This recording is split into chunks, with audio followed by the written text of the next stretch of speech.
RTI Live News. Ask for right. Komaram Bheem Asifabad జిల్లా సిర్పూర్ నియోజకవర్గం Kagaz Nagar DSP Waheed Uddin print and electronic media సమావేశంలో మాట్లాడుతూ కాగజ్ నగర్ పోలీస్ స్టేషన్ పరిధిలో 76.50 లక్షల వాట్సాప్ ట్రేడింగ్ ఫైబర్ మోసం జరిగిందని బాధితురాలు ఇచ్చిన ఫిర్యాదు మేరకు inspector K Prem Kumar case నమోదు చేసి దర్యాప్తు ప్రారంభించారని అన్నారు. ఈ దర్యాప్తులో భాగంగా నేరస్తులను పట్టుకోవడానికి కాగజ్ నగర్ టౌన్ ఎస్ఐలు సుధాకర్, ప్రశాంత్, యాదగిరి సిబ్బంది సంపత్, నౌషాద్, రవిచంద్ర, పఠాన్, సమీన్ అభిలను బృందాలుగా ఏర్పాటు చేసి పూణే మరియు అహ్మదాబాద్ పంపించామని డీఎస్పీ వహీద్ ఉద్దీన్ తెలిపారు. పూణేకు చెందిన సంతోష్ తౌవర్, అహ్మదాబాద్ కు చెందిన పటేల్ ధవల్ కుమార్ అనే 2 నిందితులను అరెస్ట్ చేసి తీసుకురావడం జరిగిందని అన్నారు. Kagaz Nagar town police team ఒక 2 సైబర్ క్రైమ్ నేరస్తుల్ని పట్టుకోవడం జరిగింది.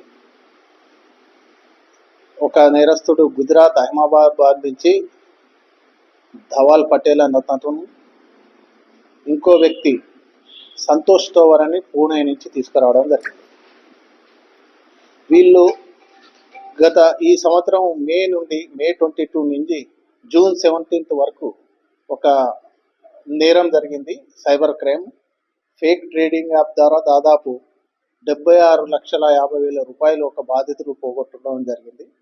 దాంట్లో క్రైమ్ నెంబర్ 184 ఆఫ్ 2025 క్రైమ్ నందు కేసు రిజిస్టర్ చేసిన తర్వాత ఇన్వెస్టిగేషన్ చేసే ప్రాసెస్లో ఫస్ట్ స్టెప్లో మొన్న 2 నేరస్తుల్ని తీసుకురావడం జరిగింది. అశోక్ అండ్ మేఘా దేశపాండే అని.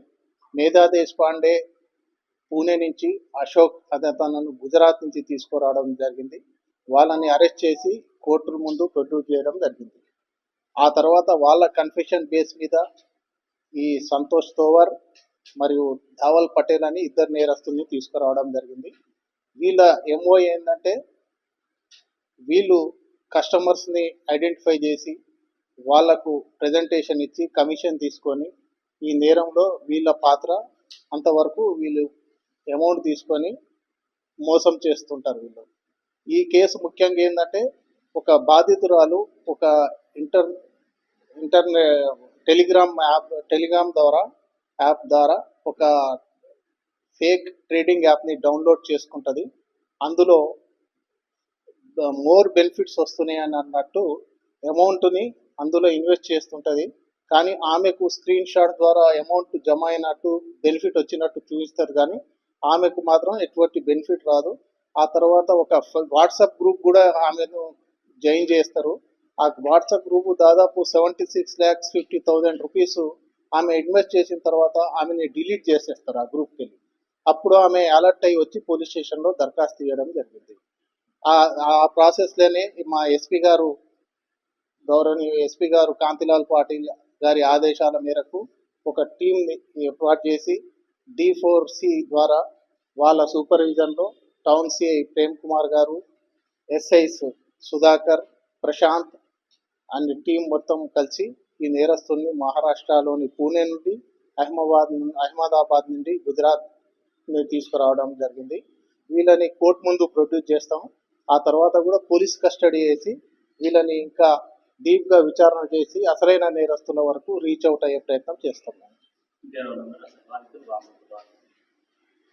వివిధ స్టేట్లలో నెంబర్ ఆఫ్ కేసెస్ ఉన్నాయి. బట్ వీళ్ళ పాత్ర మాత్రం మన కేసులో వీళ్ళు ఓన్లీ ప్రజెంటేషన్ ఇచ్చి ఒక స్టెప్ ఒక లెవెల్లో వీళ్ళు ఓన్లీ 10%, 5% కమిషన్ మీద ఈ నేరాలు చేస్తారు. ఈ సంతోష్ తోవర్ అనే వ్యక్తి మెడికల్ షాప్ నడుపుతూ ఉంటాడు. ఈ ధవల్ పటేల్ అతను ఎలక్ట్రికల్ సూపర్వైజర్ అన్నమాట. ఈ కేసులో ఇంకా నెక్స్ట్ స్టెప్లల్లో వస్తుంది. ఫ్యూచర్లో మరొక టీం ఫామ్ చేసి పంపించడం జరుగుతుంది. వాళ్ళని కూడా పిక్ చేసి ఈ ఫైనల్ స్టేజ్ వరకు కూడా వెళ్ళి ఈ నేరాలని అదుపు చేసే ప్రయత్నం చేస్తాం. అంటే ఓన్లీ బిట్వీన్ 22వ మే తారీఖు 22 నుండి జూన్ 17 మధ్యనే ఈ నేరం జరిగిపోయింది. ట్రేడింగ్ ఈ సైబర్ నేరాల పట్ల అప్రమత్తంగా శాఖ తరఫున ఎటువంటి కార్యక్రమాలు రెగ్యులర్గా మా ఎస్పీ గారి ఆదేశాల మేరకు ప్రతి బుధవారం కూడా ప్రతి పోలీస్ స్టేషన్ ఏరియాల నందు అవేర్నెస్ ప్రోగ్రామ్స్ కండక్ట్ చేస్తున్నాం.